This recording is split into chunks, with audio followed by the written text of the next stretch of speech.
are good.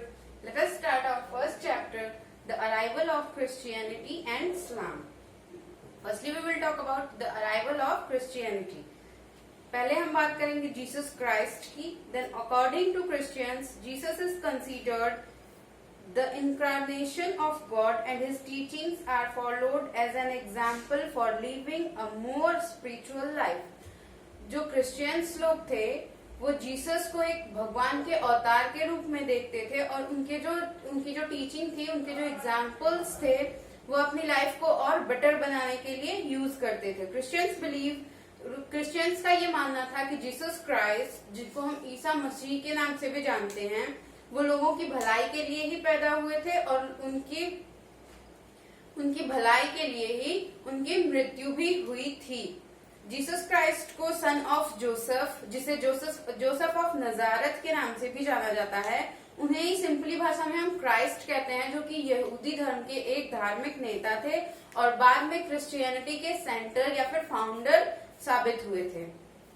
बात करें Jesus Christ के बर्थ की, तो इनका जन्म बेथलहम में हुआ था, जिनके प्राइमरी लाइफ के बारे में, शुरुआती जीवन के बारे में हमारे पास कोई रिटन प्रूफ नहीं है. जो इनकी क्रिश्चियन की बुक है न्यू टेस्टामेंट, जो बाइबल का बेस बनी है, जिसमें गॉस्पेल्स के बारे में उन्होंने जो बताया हुआ है उस बारे में लिखा हुआ है, उनसे हमें ये पता चलता है कि इनका जन्म बेथलहम में हुआ था और इनकी लाइफ की प्राइमरी चीजें क्या क्या थी.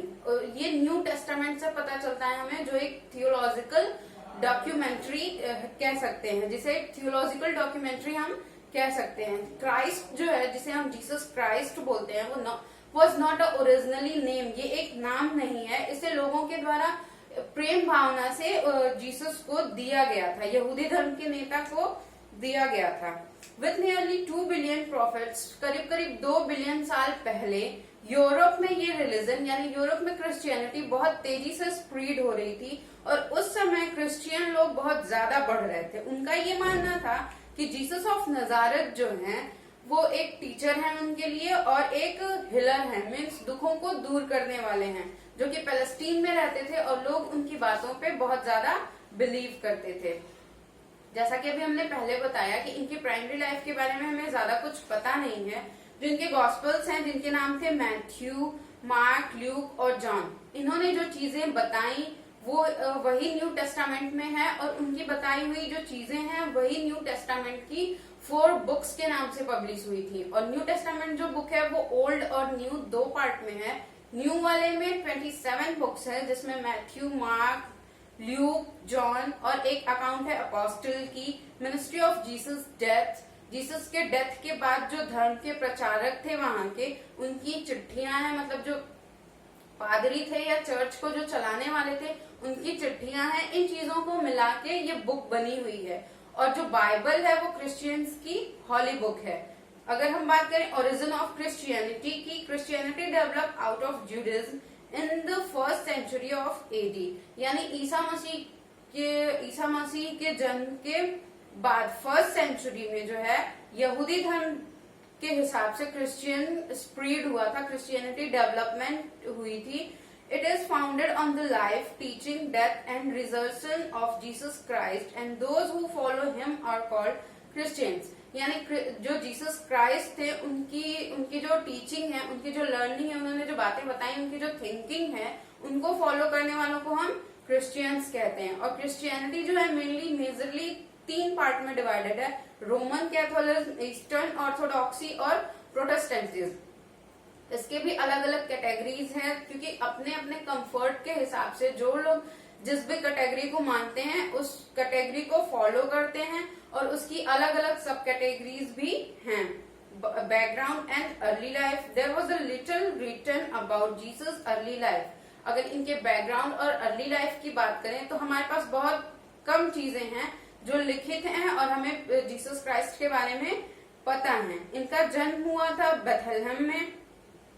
दे are written to insert faith in Jesus as Messiah and the incarnation of God who came to teach, suffer and die for people's sins. जो क्रिश्चियन लोग हैं वो जीसस क्राइस्ट को एक मसीहा के तौर पे मानते हैं, एक भगवान के अवतार के तौर पे मानते हैं और इन्हीं के थिंकिंग को फॉलो करते हैं। इनका मानना है कि ये लोगों के पापों को दूर करने के लिए धरती पर आए थे। According to gospels of Matthew के अनुसार इनका जन्म जो है, Jesus was born during the reign of Herod the great. Herod नाम का जो राजा था, उनके राज्य में जीसस का जन्म हुआ था, जो कि ये चाहता था कि इनको मार दिया जाए, इनके हत्या कर दी जाए। और इस वजह से उस समय जहां पे भी मेल चाइल्ड 2 इयर्स के अंडर के थे, उसने उन सबको मार दिया। लेकिन एक एंजल की भविष्यवाणी से, जो इनके पिता थे जोसेफ और इनकी माता मैरी, ये लोग इनको लेके दूसरे शहर में चले गए और तब तक वापस नहीं आए जब तक राजा हेरोड की मृत्यु नहीं हो गई। ये वापस फिर गैलिली में आए और उसके बाद नजारत नाम के टाउन में ये रहने लगे।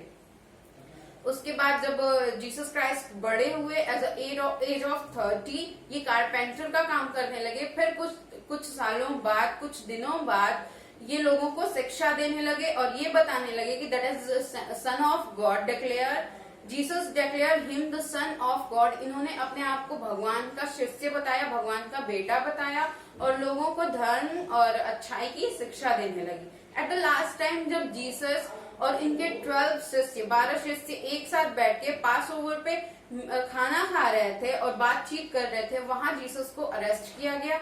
उसके बाद इन्हें 2 चोरों के साथ, one is left and one is right, इन्हें क्रूसिफाइड किया गया। क्रूसिफाइड यानी सूली पर चढ़ा दिया गया इस आरोप में कि वो वहां के राजा का, किंग ऑफ द ज्यूज का विरोध करते हैं। अब बात करें राइजिंग फ्रॉम द डेथ की, तो इनके मृत्यु के 3 दिन बाद, जब इनको दफना दिया गया था उसके 3 दिन बाद जीसस फिर इनका जो टॉम्ब था, इनकी जो कब्र थी, वो एम्प्टी पाई गई। He had risen from the death and appeared first to Mary Magdalene. ये मृत्यु के बाद फिर से जीवित हो गए और पहली बार ये मैरी मैगलन को और फिर अपनी मदर मैरी को दिखाई दिए। उन्होंने जाके इनके शिष्यों से बताया, ये अपने शिष्यों को भी दिखाई दिए और उन्होंने उनसे बताया कि डरने की कोई बात नहीं है। Jesus spoke his final word to them. Jesus ने उन्हें अपने फाइनल वर्ड ये कहे थे कि इससे पहले वो स्वर्ग जाते, कुछ पवित्र आत्माओं की शक्ति उन्हें मिली है।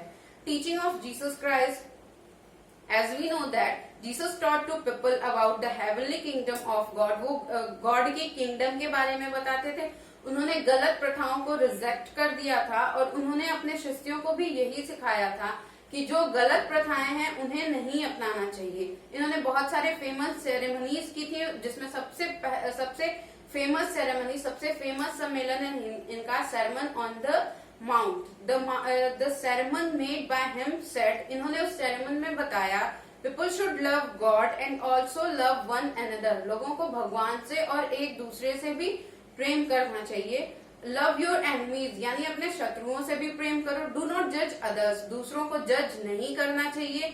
give to the needy यानी जो जरूरतमंद है उसे ही कुछ देना चाहिए। do unto others as you would have others do unto you यानी कि आप दूसरों के लिए भी वही करो जो उनसे आप स्वयं के लिए चाहते हो। People should repent for their wrong doing यानी अगर आप कुछ गलत कर रहे हो तो उसके लिए आपको रिपेंट करना चाहिए या फिर प्रायश्चित करना चाहिए।